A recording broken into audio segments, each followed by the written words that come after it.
നമസ്കാരം. Lights camera action എന്ന നമ്മുടെ ചാനലിലേക്ക് ഒരിക്കൽ കൂടി സ്വാഗതം. ഞാൻ നിങ്ങളുടെ ശാന്തിയുള്ള ദിനേശ്. ഇതുവരെ നമ്മൾ 10-600 സ്റ്റോറി ചെയ്തിട്ട് അതിലൊന്നും വരാത്തൊരാളെക്കുറിച്ചാണ് ഇന്ന് സംസാരിക്കുന്നത്. മലയാളത്തിൻ്റെ അഭിമാനമായ, മലയാളത്തിന് ആദ്യമായിട്ടൊരു നാഷണൽ അവാർഡ്, മികച്ച നടൻ്റെ ദേശീയ അവാർഡ് വാങ്ങിത്തന്ന PJ ആൻ്റണി സാറിനെ കുറിച്ചാണ് ഇന്ന് സംസാരിക്കുന്നത്. ഇത്രയും തീവ്രമായ വിപ്ലവകാരിയായ ഒരു മനുഷ്യൻ വേറെ മലയാള സിനിമയിൽ ഉണ്ടായിരുന്നോ എന്ന് ചോദിച്ചാൽ എൻ്റെ അറിവിലില്ല എന്ന് ഞാൻ പറയും. ജീവിതത്തെ തന്നെ വിപ്ലവമാക്കി മാറ്റിയ മനുഷ്യൻ, ആർക്കും വകവയ്ക്കാത്ത മനുഷ്യൻ, ആരെയും കൂസാത്ത മനുഷ്യൻ, തനിക്ക് ശരിയെന്ന് തോന്നിയത് ചെയ്ത മനുഷ്യൻ, ആരോടും EMS നമ്പൂതിരിപ്പാടിനോട് പോലും പറയാനുള്ളത് മുഖത്ത് നോക്കി പറഞ്ഞിട്ടുള്ള മനുഷ്യൻ. ഒരുപാട് അർത്ഥതലങ്ങളുള്ള ഒരു ജീവിതമായിരുന്നു PJ ആൻ്റണി സാറിൻ്റെ. അദ്ദേഹത്തെക്കുറിച്ചാണ് ഇന്ന് സംസാരിക്കുന്നത്.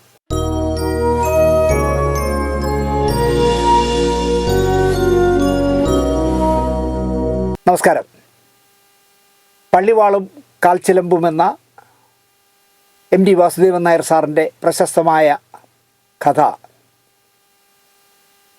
സിനിമയാക്കിയാൽ നന്നാവുമെന്ന് അദ്ദേഹത്തിന് എപ്പോഴോ തോന്നി. അത് മലയാളത്തിൻ്റെ ഭാഗ്യം എന്ന് ഞാൻ പറയാം. മുറപ്പെണ്ണ് പോലെ, ഇരുട്ടിൻ്റെ ആത്മാവ് പോലെയൊക്കെ ചെയ്തിട്ട് പോലും അദ്ദേഹം പള്ളിവാളും കാൽച്ചിലമ്പും സിനിമയാക്കുകയാണെങ്കിൽ അതൊരു കച്ചവട സിനിമയായി വിജയിക്കില്ല എന്ന് അദ്ദേഹത്തിന് തന്നെ അറിയാം. ഒരു വെളിച്ചപ്പാടിൻ്റെ ദുരന്ത നായകനായ ഒരു വെളിച്ചപ്പാടിൻ്റെ കഥ ആര് കാണാൻ? അതൊരു കച്ചവട വിജയം ആവില്ല എന്ന് അദ്ദേഹത്തിന് ബോധ്യമുണ്ടായിരുന്നു. അതുകൊണ്ട് തന്നെ ഈ കഥ ഞാനൊരു സിനിമയാക്കുകയാണെങ്കിൽ അതിന് തിരക്കഥ എഴുതി സംവിധാനം ചെയ്യുന്നത് ഞാൻ തന്നെ ആയിരിക്കും ആദ്യമായിട്ട്. ഒപ്പം കാശ് മുടക്കാനൊന്നും ആരെയും പുറകെ പോവില്ല. ഉള്ള കാശ് വെച്ച് ഒരു നല്ല സിനിമയ്ക്ക് വേണ്ടി സഹകരിക്കാമെന്ന് മനസ്സുള്ള ആൾക്കാരെ വെച്ച് ആ സിനിമ ചെയ്യണമെന്ന് അദ്ദേഹം തീരുമാനിച്ചു. അപ്പോൾ നിർമ്മാതാവും അദ്ദേഹം തന്നെ. ഞാൻ പറഞ്ഞല്ലോ, ഒരു വെളിച്ചപ്പാടിൻ്റെ ദുരന്ത കഥ സിനിമയാക്കിയാൽ അതിലൊട്ടും വർണ്ണാഭമായ ഒന്നും ചേർക്കാൻ കഴിയില്ല. മുറപ്പണിലൊക്കെ ചേർത്ത പോലെ നല്ല പാട്ടുകൾ പോലും ബാബുക്കയും MS ബാബുരാജിനെയും ഭാസ്കര മാഷിനെയൊക്കെ വിളിച്ച് നല്ല പാട്ടുകളൊന്നും ചെയ്യാൻ പറ്റാത്ത ഒരു വിഷയമാണ്. കാശ് മുടക്കാൻ ഒരു നിർമ്മാതാവിനെ തേടിയാൽ MD വാസുദേവൻ നായർ ആയതുകൊണ്ട് ചിലപ്പോൾ ആരെങ്കിലുമൊക്കെ ഏൽക്കുമായിരിക്കും. എങ്കിലും അവരും സംശയിക്കും, ആ പൈസ മുഴുവൻ പോകുമല്ലോ എന്ന്. അതുകൊണ്ട് എന്നെ വിജയിക്കണമെന്നില്ല എന്ന് അദ്ദേഹത്തിന് തോന്നി. നല്ല സിനിമയുടെ പക്ഷത്ത് നിൽക്കുന്നവരെ കൂട്ടി സിനിമയുടെ പദവി ശീലങ്ങൾ ഇല്ലാതെ ഒരു സിനിമ ഉണ്ടാക്കണം. അങ്ങനെയാണ് MD തീരുമാനിച്ചത്. അങ്ങനെ സിനിമയുടെ നിർമ്മാണവും ഏറ്റെടുത്ത് അദ്ദേഹം അതിൻ്റെ കാര്യങ്ങളുമായിട്ട് മുമ്പോട്ട് പോയി. ഈ വാർത്ത അറിഞ്ഞ കുറച്ച് സുഹൃത്തുക്കൾ പറഞ്ഞു, വാസു, കുറച്ച് സാമ്പത്തിക സഹായമൊക്കെ വേണമെങ്കിൽ ഞങ്ങൾ ചെയ്യാം കേട്ടോ, പടം തിയേറ്ററിലൊക്കെ എത്തിയിട്ട് തന്നാൽ മതി എന്ന് ചിലർ ഓഫറും വെച്ചു. ദേവീദാസനായ, ദേവിയുടെ പ്രതിരൂപമായി നാട്ടുകാർ കാണുന്ന വെളിച്ചപ്പാടായിട്ട് ആരെ എന്ന് ആലോചിച്ചപ്പോൾ MD സാറിന് ഒരു സന്ദേഹവുമില്ലായിരുന്നു, അത് ശങ്കരാടി ചെയ്യട്ടെ എന്ന് അദ്ദേഹം തീരുമാനിച്ചു. പള്ളിവാളും കാൽച്ചിലമ്പും എന്നുള്ള MDയുടെ കഥ പലവട്ടം വായിച്ചിട്ടുള്ള ആളാണ് ശങ്കരാടി. ദേവിയുടെ ഉപാസകൻ ആയിട്ടും അർത്ഥഭക്ഷണക്കാരനായ, ദുഃഖവും നിരാശയും നൊമ്പരങ്ങളും മാത്രം കൂടപ്പിറപ്പായ വെളിച്ചപ്പാടിനെ പോലെ ശക്തമായൊരു വേഷം തൻ്റെ മുന്നിൽ വന്നപ്പോൾ അദ്ദേഹം നിരാശനായി. ശരിക്കും ശങ്കരാടി നിരാശനായി. മുഖവരിയില്ലാതെ തന്നെ ശങ്കരാടി MDയോട് പറഞ്ഞു, വാസു, ആ വേഷം എനിക്ക് തരാൻ കാണിച്ച മനസ്സിന് സന്തോഷം, പക്ഷേ ആ വേഷം ഞാൻ ചെയ്താൽ നന്നാവില്ല.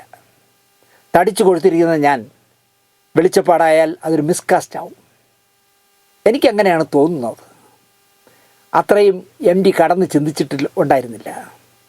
നമുക്ക് മാനസിക പൊരുത്തമുള്ള, മലയാള സിനിമയിലെ വിചിത്ര രൂപമുള്ള ശങ്കരാടി ചേട്ടൻ ഒരു വിചിത്ര രൂപമാണല്ലോ. ആളിക്കുറുകിയിട്ട് കഷണ്ടി തലയായിട്ട് മുഖം വക്രിച്ചൊക്കെ കാണിച്ചാൽ വേറെ ഒരു നടനും കാണിക്കാൻ പറ്റാത്ത എന്തെല്ലാം ഭാവങ്ങൾ ആ മുഖത്ത് വരും. അങ്ങനെയുള്ള ശങ്കരാടി ചെയ്താൽ ആ വേഷം നന്നാവുമെന്ന് മാത്രമേ വാസു സാറ് ചിന്തിച്ചുള്ളൂ. അദ്ദേഹത്തിൻ്റെ ആരോഗ്യമുള്ള ശരീരം വെളിച്ചപ്പാടിന് ചേരുന്നതായില്ല എന്ന് ആകില്ല എന്ന് ശങ്കരാടി പറഞ്ഞപ്പോഴാണ് MD സാർ ആലോചിക്കുന്നത്. അദ്ദേഹം ചോദിച്ചു, പിന്നെ ആരാ? അതിനും ശങ്കരാടി തന്നെ ഉത്തരം നൽകി. നമ്മുടെ സിനിമയിൽ, മലയാള സിനിമയിൽ ആ വേഷം ഭംഗിയാക്കാൻ ഒരാളേ ഉള്ളൂ, അത് PJ ആൻ്റണിയാണ്.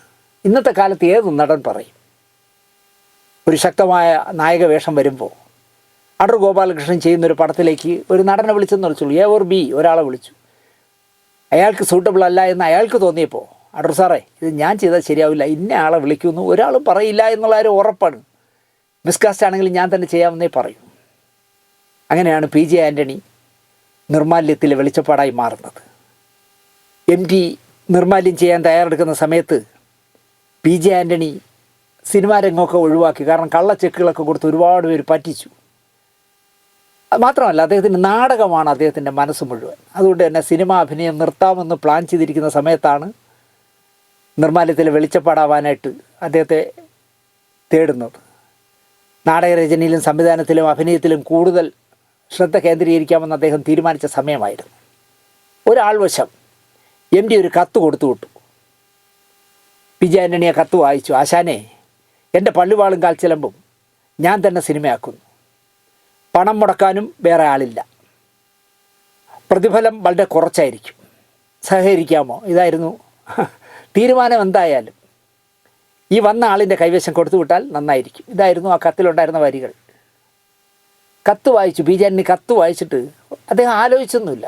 ഞാൻ ഒന്ന് ആലോചിച്ചിട്ട് പറയാം, അല്ലെങ്കിൽ ഞാൻ വിളിച്ചോളാം എന്നൊന്നും അദ്ദേഹം പറഞ്ഞില്ല. അപ്പം തന്നെ അദ്ദേഹം മറുപടി പറഞ്ഞു, ഞാൻ മതിയെങ്കിൽ എന്ന് എവിടെ എത്തണമെന്ന് അറിയിച്ചാൽ മതി, ഞാൻ റെഡി. ഇത് കൂടുതൽ എന്ത് വേണമല്ലേ, ബ്ലാങ്ക് ചെക്ക് കൊടുക്കും പോലെ. അങ്ങനെ എടപ്പാളിനടുത്ത് മേലേക്കാവിലെ വെളിച്ചപ്പാടാവാൻ പി ജെ ആൻ്റണി എത്തി. വന്ന പാടെ കഥാപാത്രത്തെ പറ്റിയല്ല എം ടി പി ജെ ആൻ്റണിയോട് സംസാരിച്ചത്. അദ്ദേഹം പറഞ്ഞു, ആശാനെ, ജോലിയുള്ളപ്പോൾ കുടിക്കരുത്, രാത്രി വേണമെങ്കിലാവാം, എന്നെ കുഴപ്പത്തിലാക്കരുത്. ഇതായിരുന്നു എം ടി പറഞ്ഞത്. നിർമാല്യത്തിലേറിയ പങ്കും രാത്രി സീനുകളായിരുന്നു എന്നത് വേറെ കാര്യം. അത് പറഞ്ഞില്ല. രാത്രി വേണമെങ്കിൽ വെള്ളമടിച്ചോളാം പറഞ്ഞു. രാത്രിയാണ് ഷൂട്ടിംഗ് അല്ല. എം ജിയോടൊപ്പം പി ജെ ആൻ്റണി പറഞ്ഞ മറുപടി, വാസു, കേട്ടത്ര കുഴപ്പമൊന്നുമില്ല ഞാൻ. അതായത് വാസു കേട്ട കുഴപ്പം അത്രയൊന്നും കുഴപ്പക്കാരനല്ല ഞാൻ എന്നാണ് അദ്ദേഹം പറഞ്ഞത്. എനിക്ക് വെളിച്ചപ്പാടുകളുടെ രീതികൾ ഒന്ന് പഠിക്കണം, അതിന് വാസു ഒരു വെളിച്ചപ്പാടിനെ ഏർപ്പാടാക്കി തരണം. ഇത് മാത്രമേ അദ്ദേഹം പറഞ്ഞുള്ളൂ. എനിക്ക് എന്ത് തരും, എത്ര ദിവസം ഞാനിവിടെ നിൽക്കണം, ഒന്നും ചോദിച്ചില്ല. ചിറങ്ങര അമ്പലത്തിലെ കുളങ്കര വെളിച്ചപ്പാടിന് ദക്ഷിണ വച്ച് പി ജെ ആൻ്റണി എന്താ പറയുക, ശിക്ഷ്യപ്പെട്ടു. തുള്ളുമ്പോഴുള്ള താളവും നടക്കുമ്പോഴുള്ള ചുവടുകളും വാവഹാദികളും പള്ളിവാൾ കുലുക്കി മണി കിലുക്കി നടക്കേണ്ട ചലന രീതികളും ഒക്കെ ആൻ്റണി എന്ന കലാകാരൻ ഈ മറ്റേ വെളിച്ചപ്പാടിൻ്റെ കയ്യിൽ നിന്നും, കളങ്കര വെളിച്ചപ്പാടിൻ്റെ കയ്യിൽ നിന്നും പഠിച്ചെടുത്തു, ആവാഹിച്ചെടുത്തു എന്ന് പറയുന്നതായിരിക്കും ശരി. പിന്നീട് വെളിച്ചപ്പാടുകൾ വന്ന മലയാള സിനിമയിൽ നിങ്ങൾ ശ്രദ്ധിച്ചു നോക്കൂ. അതായത് വെളിച്ചപ്പാടുകൾ വരുന്ന ഏത് സിനിമ എടുത്ത് നോക്കിയാലും നിർമ്മാല്യത്തിലെ പി ജെ ആൻ്റണിയുടെ ചലനങ്ങളാണ് അനുകരിക്കപ്പെട്ടത്. നമ്മൾ ഈ വെള്ളസാരി എടുത്ത ആദ്യത്തെ ഒരു യക്ഷിയെ ഭാർഗവി നിലത്തി കണ്ട ശേഷം മലയാള സിനിമയിലെ എല്ലാ യക്ഷികളും വെള്ളസാരിയല്ലേ എടുക്കണം. അതുപോലെ ആരഭിനയിച്ചാലും, ഇപ്പോൾ ജഗദീഷ് കുമാർ അടക്കം വെളിച്ചപ്പാടായിട്ടുണ്ട്, കൊച്ചുപ്രേമൻ അടക്കം. പക്ഷെ അവരെല്ലാം പി ജെ ആൻ്റണിയുടെ ആ നിർമ്മാല്യത്തിലെ സ്വഭാവ രീതികളാണ് ഫോളോ ചെയ്തത്. ദിവസങ്ങൾ കഴിഞ്ഞതോടെ പി ജെ ആൻ്റണി മേലേക്കാവിലെ വെളിച്ചപ്പാടായി മാറി. സിനിമയ്ക്കായി ചെയ്തെടുത്ത കനം കുറഞ്ഞ കാൽച്ചിലമ്പ് പോലും പി ജെ ആൻ്റണി നിരസിച്ചു. സിനിമയ്ക്കുള്ള കാൽച്ചിലമ്പൊന്നും എനിക്ക് വേണ്ട, കാലിലിട്ടാൽ മറ്റേ യഥാർത്ഥ വെളിച്ചപ്പാടുകളാകുമ്പോൾ വർഷങ്ങളോളം ഇട്ട് കാല് കായ്ച്ചിരിക്കും, പുതിയൊരാളിട്ടാൽ മുറിയും. പക്ഷേ അത് ഈ സിനിമയ്ക്ക് വേണ്ടിയുള്ള ഡമ്മി ഇതൊന്നും എനിക്ക് വേണ്ട, കാൽച്ചിലമ്പൊന്നും എനിക്ക് വേണ്ട എന്നുണ്ട് നല്ല കനമുള്ള ലോഹത്തിലുള്ള കാൽച്ചിലമ്പ് അണിഞ്ഞായിരുന്നു പി ജെ ആൻ്റണിയുടെ അഭിനയം. നിരീശ്വരവാദിയായ പി ജെ ആൻ്റണി, അല്ലെങ്കിൽ നല്ല നസ്രാണിയായ പി ജെ ആൻ്റണി എന്നും രാവിലെ കുളിച്ച് ചന്ദന കുറിയിട്ട് ഭഗവതിയുടെ നടയിൽ പോയി തൊഴുതിട്ടേ മേക്കപ്പിന് കുറിയിടാൻ ഇരുന്നു കൊടുത്തുള്ളൂ. തൻ്റെ വിശ്വാസത്തേക്കാൾ വലുത് കല എന്ന വിശ്വാസ പ്രമാണമായിരുന്നു എന്ന് അദ്ദേഹം കാണിച്ചു തരികയായിരുന്നു. 1925 ജനുവരി 1 പനക്കൂട്ടത്തിൽ ജോസഫ് തോമസിൻ്റെയും എലിസബത്തിൻ്റെയും മകനായി കൊച്ചിയിലെ പച്ചാളത്താണ് പി ജെ ആൻ്റണി ജനിച്ചത്. ആലുവ അദ്വൈത ആശ്രമത്തിലായിരുന്നു അദ്ദേഹത്തിൻ്റെ പ്രാഥമിക വിദ്യാഭ്യാസം. 1957 തകഴി ശിവശങ്കരപ്പിള്ളയുടെ രണ്ടിടങ്ങഴി സിനിമയാക്കിയപ്പോൾ മെരിലാൻഡ്, അതിൽ അഭിനയിക്കാൻ നാടക നടനായ പി ജെ ആൻ്റണിക്ക് അവസരം ലഭിച്ചു. അങ്ങനെയാണ് ആദ്യമായിട്ട് അദ്ദേഹം ക്യാമറയുടെ മുന്നിൽ വരുന്നത്. രണ്ടിടങ്ങഴി എന്ന മെരിലാൻഡ് ചിത്രത്തിലാണ്. 1974 നിർമ്മാല്യത്തിലൂടെയാണ് ഇന്ത്യൻ പ്രസിഡൻറ്റിൽ നിന്ന് ഏറ്റവും മികച്ച നടനുള്ള ദേശീയ അവാർഡ് ഭാരത് അവാർഡ്, അന്ന് ഭാരത് അവാർഡാണല്ലോ അത് വാങ്ങിയത്. അത് MT വാസുദേവൻ നായരുടെ ഈ പറഞ്ഞ നിർമ്മാല്യത്തിലൂടെയാണ്. PA ബക്കർ സംവിധാനം ചെയ്ത മണ്ണിൻ്റെ മാറിൽ, അതിൻ്റെ സ്ക്രിപ്റ്റ് എഴുതിയത് MT ആയിരുന്നു. മണ്ണിൻ്റെ മാറിൽ എന്ന സിനിമയിൽ ഡബ്ബിങ്ങിന് ചെയ്യാനായിട്ട് മദ്രാസിൽ ചെന്ന PJ ആൻ്റണി അവിടെ വെച്ച് അസ്വസ്ഥനാവുകയും ചോര ഛർദ്ദിക്കുകയും കുഴഞ്ഞു വീണ് മരിക്കുകയും ചെയ്തു. 1979 മാർച്ച് 14 വെറും 54 വയസ്സുള്ളപ്പോഴാണ് അമിതമായ മദ്യപാനത്തിൻ്റെ ഒരു തിക്താനുഭവം അല്ലെങ്കിൽ ഒരു രക്തസാക്ഷി എന്ന് തന്നെ പറയാം. 54-ാമത്തെ വയസ്സിൽ 1979 PJ ആൻ്റണി ഈ ലോകം വിട്ടുപോയി. ജീവിച്ചിരുന്നെങ്കിൽ തിലകൻ്റെ പ്രിയപ്പെട്ട ആശാന് ഇക്കഴിഞ്ഞ ജനുവരി 1 100 വയസ്സായനെ. ആലോചിച്ചോക്കെ, 100 വയസ്സായനെ. 46 വർഷം മുമ്പാണ് അദ്ദേഹം മരിച്ചത്. എറണാകുളത്ത് ബേക്കറി നടത്തിയിരുന്ന ജോസഫ് എലിസബത്ത് ദമ്പതികളുടെ പുത്രൻ ജോസഫ് ആൻ്റണി എന്നും ഒരു നിഷേധിയുടെ മുഖമായിരുന്നു. ഒന്നിനോടും പൂർണ്ണമായി സമരസപ്പെടാൻ വിമുഖത കാട്ടുന്ന പ്രകൃതം. കുറച്ചു കാലം പട്ടാളക്കാരനായിരുന്നു. 2ാം ലോക മഹായുദ്ധകാലത്ത് ബോംബെയിൽ നടന്ന നേവി കലാപത്തിൽ പങ്കെടുത്ത സൈനികരിൽ ഒരാളായിരുന്നു PJ ആൻ്റണി. നാടകത്തിലും സിനിമയിലും എത്തിയപ്പോഴും ഈ നിഷേധഭാവം കൈവിടാൻ ആൻ്റണി തയ്യാറായില്ല. നന്നേ ചെറുപ്പത്തിലെ തന്നെ അഭിനയത്തോട് കമ്പമുണ്ടായിരുന്ന കുട്ടിയായിരുന്നു PJ ആൻ്റണി. പഠനത്തിൽ ഉഴപ്പുമോ എന്ന ശങ്കയിൽ വീട്ടുകാർ അഭിനയത്തെ എതിർത്തു. പണിയില്ലാത്തവരുടെ ആശാകേന്ദ്രമായ പട്ടാള സർവീസിൽ പോയത് അങ്ങനെയാണ്. കലാപത്തിൽ പങ്കെടുത്തതിനാൽ സ്വാഭാവികമായും അദ്ദേഹത്തെ പിരിച്ചുവിട്ടു. മടങ്ങിയെത്തിയ PJ ആൻ്റണി കലാപ്രേമി എന്ന നാടക ട്രൂപ്പുണ്ടാക്കി. തെറ്റിദ്ധാരണ എന്ന നാടകത്തിലൂടെയാണ് സ്റ്റേജിൽ തുടക്കമിടുന്നത്.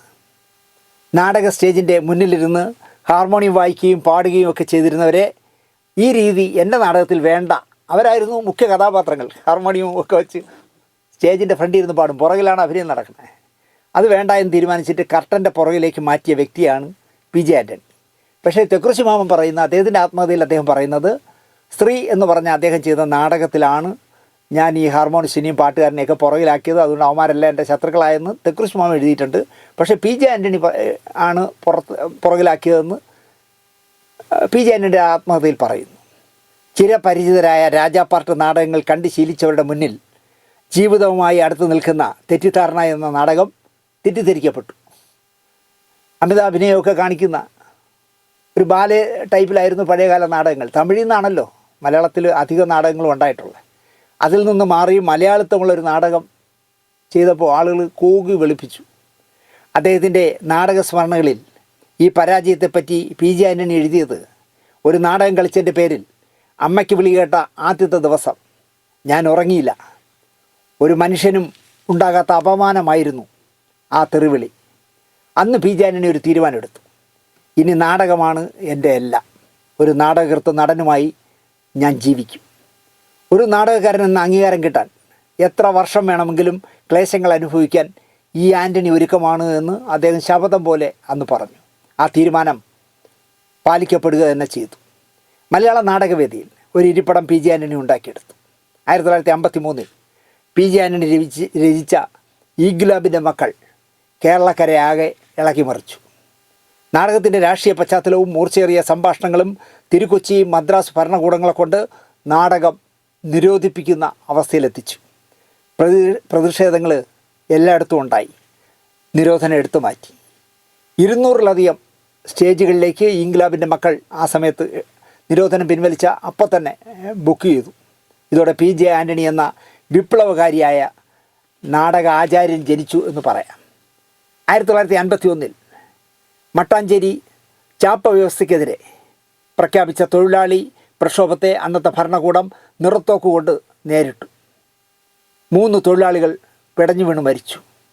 ആൻ്റണി തൻ്റെ രോഷം ഇൻക്ലാബിൻ്റെ മക്കൾ എന്ന നാടകത്തിലൂടെ പ്രതിഫലിപ്പിച്ചു.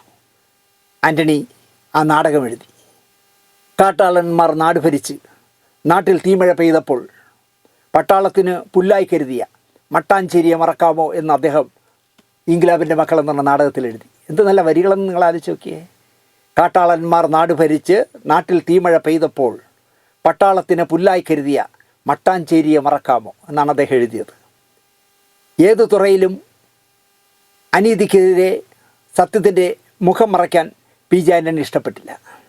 എന്തും തുറന്നു പറയുന്ന പ്രകൃതം, ആരെയും കൂസാത്ത വഴങ്ങാത്ത, മുഖം നോക്കാതെ തുറന്നടിക്കുന്ന ഈ ചങ്കൂറ്റമാണ് ആൻ്റണിയെ തൻ്റെടി എന്ന് വിളിപ്പേര് നേടിക്കൊടുത്തത്. തോപ്പിൽ ഭാസിയും വയലാറും ON വി കുറുപ്പും ദേവരാജൻ മാഷും ഒക്കെ വരുന്നതിന് മുമ്പ് നാടകത്തിലൂടെ ജ്വാല പടർത്തിയ വിപ്ലവകാരിയായിരുന്നു PJ ആൻ്റണി.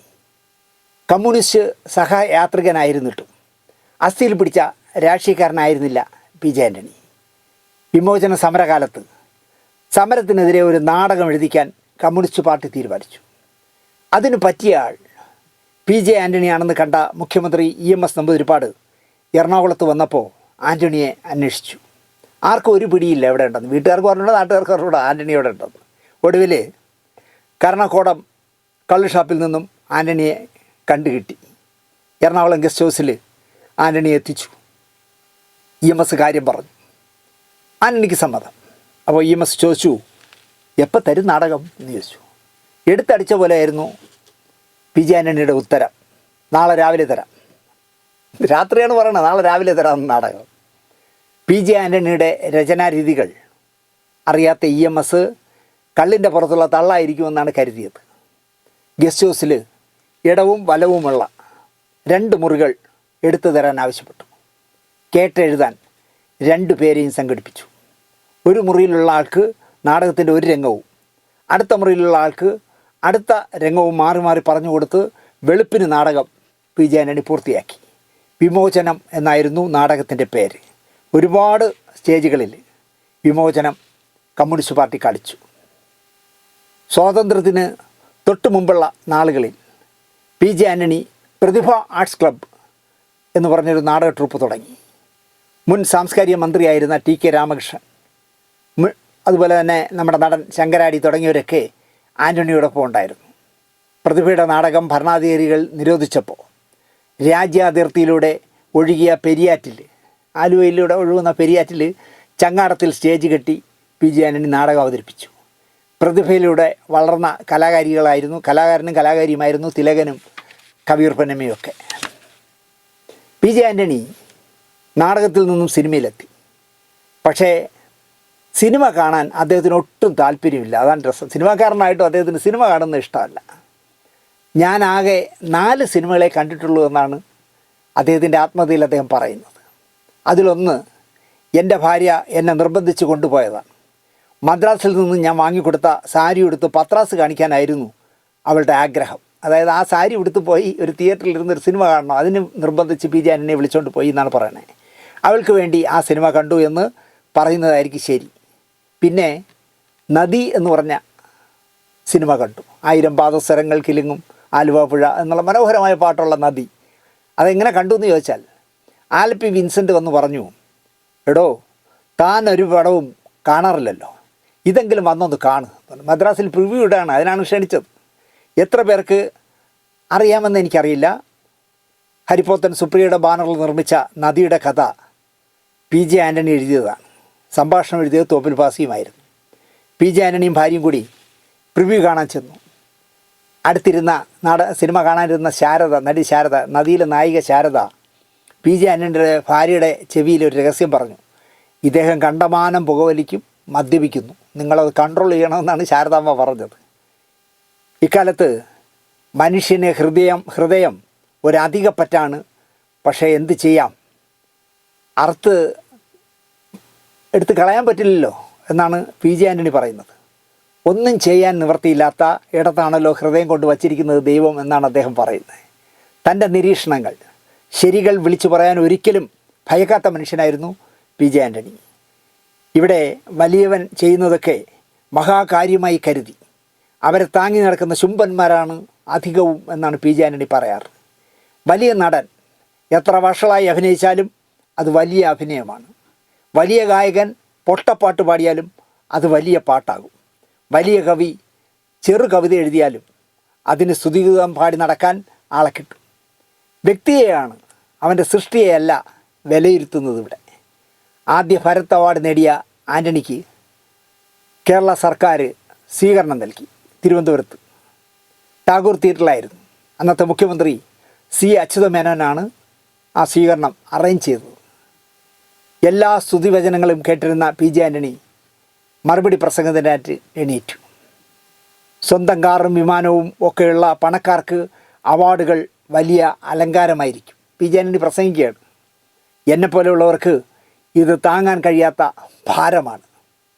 ദിവസം തോറും 4ഉം 5ഉം സ്വീകരണങ്ങൾക്ക് ശേഷം രാത്രി വൈകി വീട്ടിൽ ചെല്ലുമ്പോൾ അരി വാങ്ങാൻ കഴിയാത്തതുകൊണ്ട് പട്ടിണിയിൽ തളർന്നു മയങ്ങുന്ന ഭാര്യയെയും കുട്ടികളെയുമാണ് കാണുന്നതെങ്കിൽ ഈ അവാർഡ് ഒരു ഭാരം എന്നല്ലാതെ മറ്റെന്താണ് എന്നാണ് അച്യുതമേനോൻ്റെ മുന്നിൽ വെച്ച് ആദ്യത്തെ നാഷണൽ അവാർഡ് വാങ്ങിയ പി ജെ ആൻ്റണി പ്രസംഗിച്ചത്.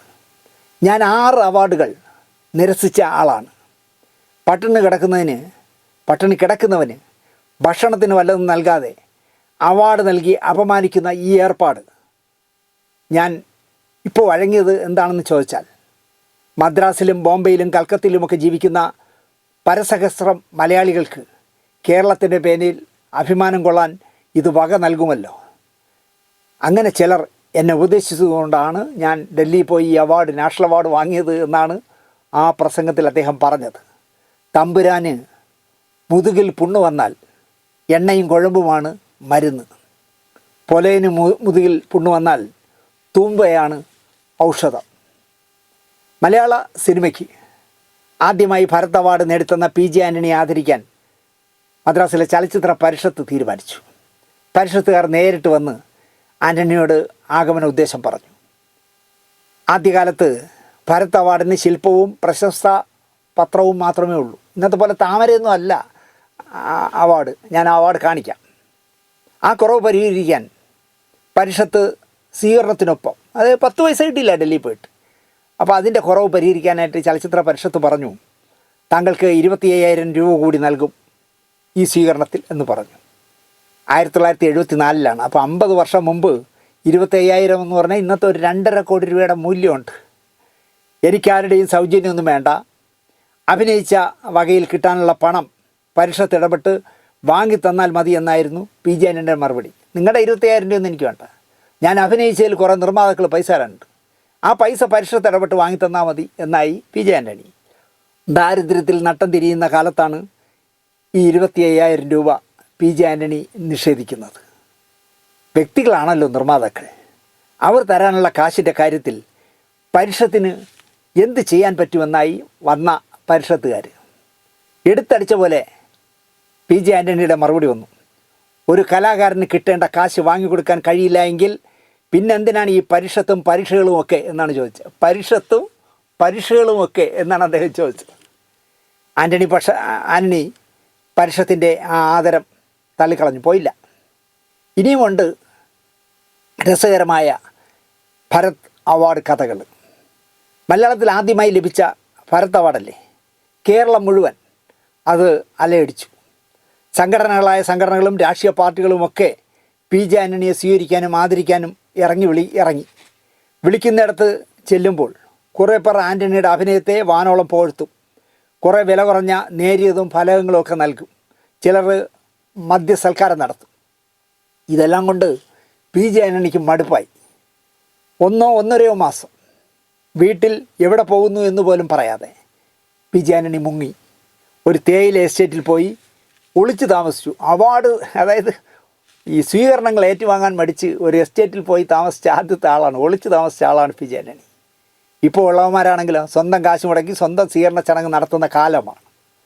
പി ജെ ആൻ്റണിയെ കാണാൻ ആഗ്രഹമുള്ള 3 ചെറുപ്പക്കാർ തിരുവനന്തപുരത്ത് നിന്ന് എറണാകുളത്തിന് പോയി പി ജെ ആൻ്റണിയെ കാണാൻ. മോനും കൂട്ടുകാരും പി ജെ ആൻ്റണിയെ കാണാൻ പോകുന്നു പറഞ്ഞ പട്ടാളക്കാരനായ ഒരച്ഛൻ, ഈ പോകുന്ന 3 പേരിൽ ഒരാളുടെ അച്ഛൻ 3 ത്രികുടൻ റമ്മെടുത്ത് ഒരു പൊതിഞ്ഞ് സഞ്ചിയിലിട്ട് കൊടുത്തയച്ചു. ഞാൻ തന്നു എന്ന് പറഞ്ഞ് പി ജെ ആൻ്റണിക്ക് കൊടുക്കാൻ പറഞ്ഞു. അച്ഛൻ്റെ വക എന്ന് പ്രത്യേകം പറയണമെന്നുണ്ട്, കാരണം അദ്ദേഹത്തിന് പി ജെ ആൻ്റണിയെ ഭയങ്കര ഇഷ്ടമാണ്.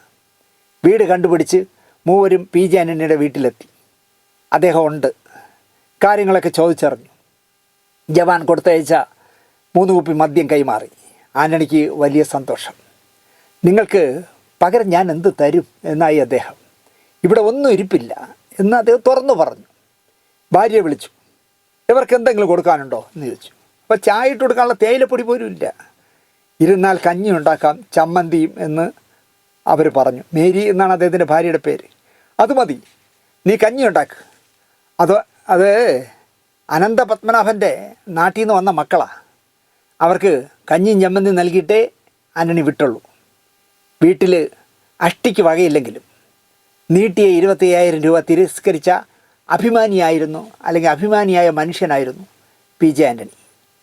1973 ഇന്ത്യയിൽ നിർമ്മിച്ച ഏറ്റവും നല്ല ചിത്രം നിർമ്മാല്യമാണെന്ന് ഞാൻ പറഞ്ഞല്ലോ. സംവിധായകനും നിർമ്മാതാവും MT വാസുദേവൻ നായരുമായിരുന്നു. അദ്ദേഹത്തോടൊപ്പം 1974 ഒക്ടോബർ 6 ആൻ്റണി ഡൽഹിയിൽ ഭരത് അവാർഡ് ഏറ്റുവാങ്ങാനായി പോയ കഥ കേരളത്തിൽ അന്ന് വലിയ ഒച്ചപ്പാടുണ്ടാക്കി. ഡൽഹിയിലെ ബാദുഷമാർ മലയാളത്തിലെ കലാകാരന്മാരെ തേജോഹത്യ ചെയ്ത് നന്നായി അപമാനിച്ചു. MTക്കും ആൻ്റണിക്കും കൂടാതെ മികച്ച ഗായകനായി ആ വർഷം തിരഞ്ഞെടുത്ത യേശുദാസും മികച്ച പ്രാദേശിക ചിത്രത്തിനുള്ള അവാർഡ് നേടിയ ഗായത്രി എന്ന് പറഞ്ഞ സിനിമയുടെ നിർമ്മാതാവ് ഡോക്ടർ SK നായരും സംവിധായകൻ PN മേനോനും അടക്കം ഡൽഹിയിലെത്തിയിരുന്നു. അതേക്കുറിച്ച് അന്ന് മാതൃഭൂമി പത്രം പിറ്റേ ദിവസം എഴുതിയത്, കഴിഞ്ഞ വർഷവും ഈ വർഷവും ദേശീയ അവാർഡ് നേടിയ മലയാള സിനിമയിലെ കലാകാരന്മാർക്ക് ഡൽഹിയിൽ കിട്ടിയ സ്വീകരണം ഒട്ടും പ്രോത്സാഹനജനമല്ല. ഹിന്ദി ചിത്രങ്ങൾക്ക് ബഹുമതികൾ ലഭിക്കുമ്പോഴും മറ്റ് ഭാഷാ ചിത്രങ്ങൾക്ക് ലഭിക്കുമ്പോഴും കാണുന്ന പെരുമാറ്റത്തിലെ അന്തരം വളരെ പ്രകടമാണ്.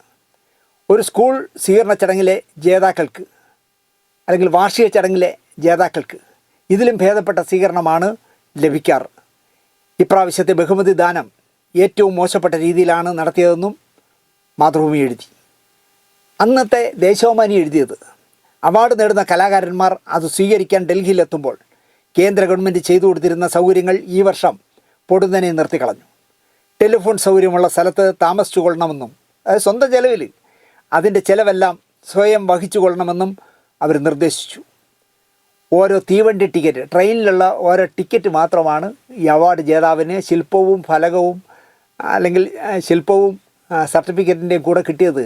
ട്രെയിനിൽ യാത്ര ചെയ്യാനുള്ള വഴിച്ചെലവ് പോലും കൊടുക്കാതെ ഓരോ ടിക്കറ്റ് മാത്രമാണ് എടുത്തു കൊടുത്തത്.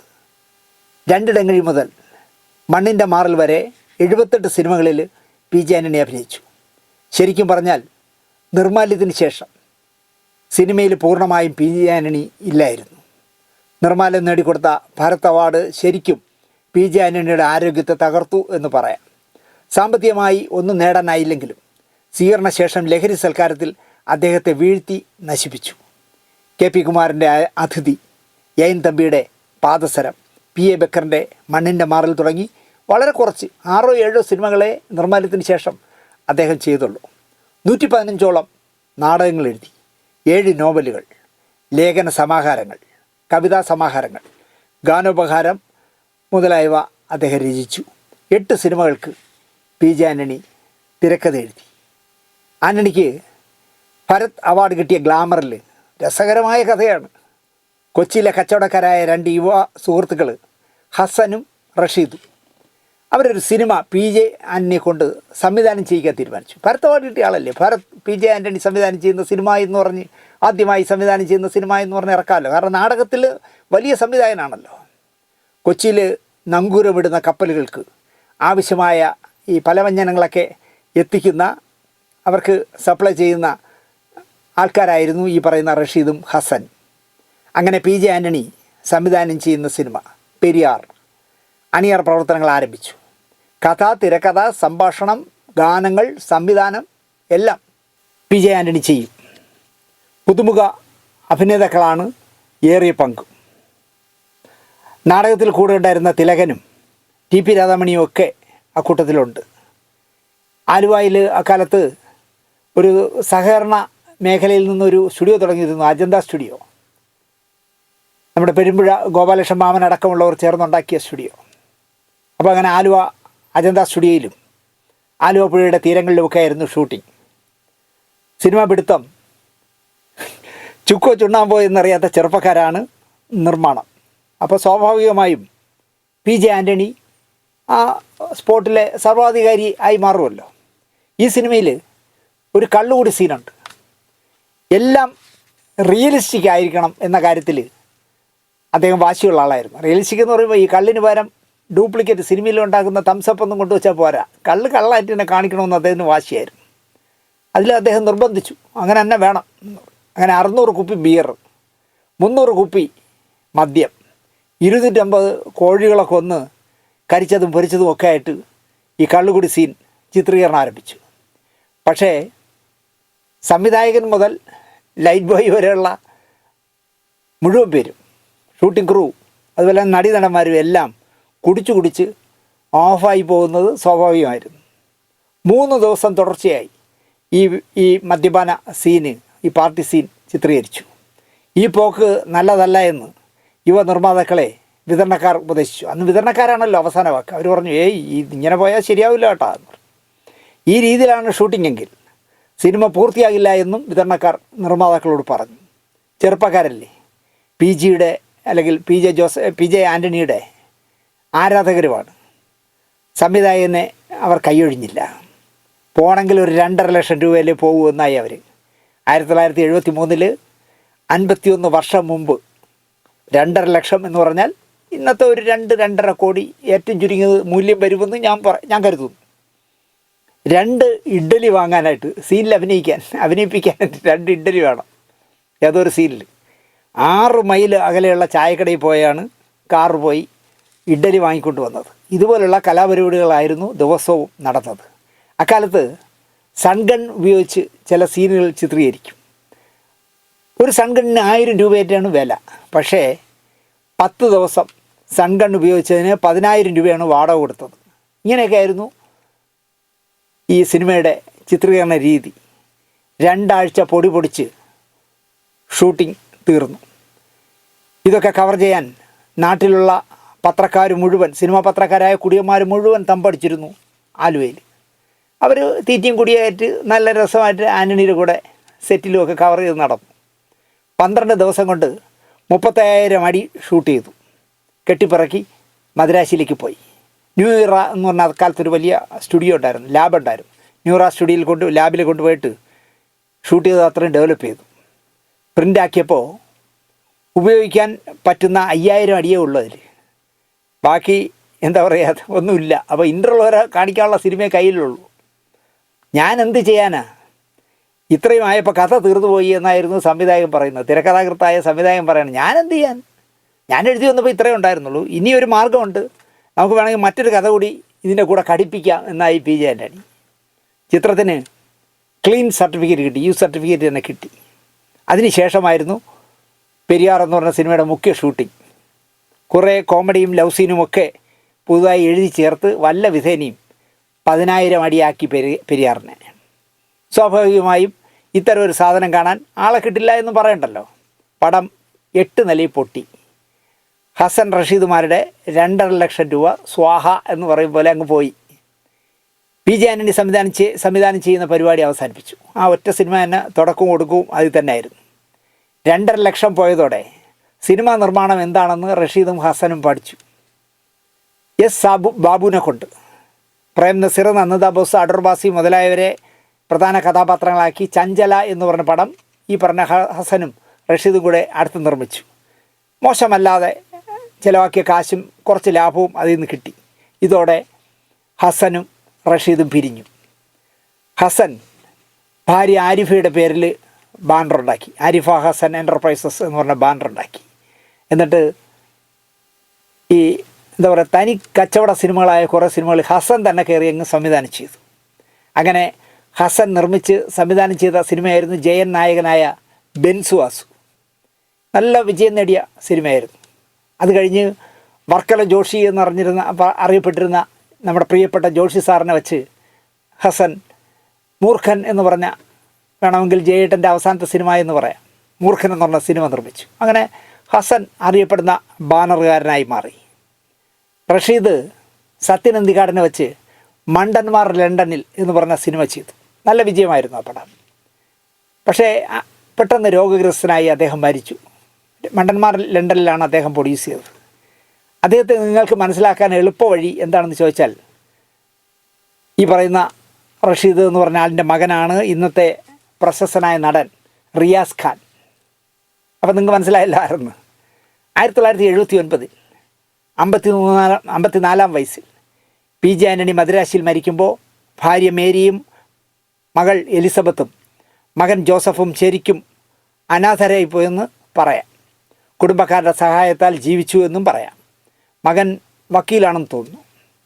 30 ചെറുകഥകളും 10 പാട്ടുകളും 100 പാട്ടുകളും 41 നാടകങ്ങളും 2 ആത്മകഥകളും നദി ഉൾപ്പെടെയുള്ള തിരക്കഥകളും ലേഖനങ്ങളും കോലങ്ങൾ എന്ന സിനിമയ്ക്ക് വേണ്ടി എടുത്ത അദ്ദേഹത്തിൻ്റെ ഒരു ഗ്രാമത്തിൻ്റെ ആത്മാവ് എന്ന നോവലും ഒക്കെ ഉണ്ടല്ലോ അദ്ദേഹത്തിൻ്റെ കയ്യിൽ.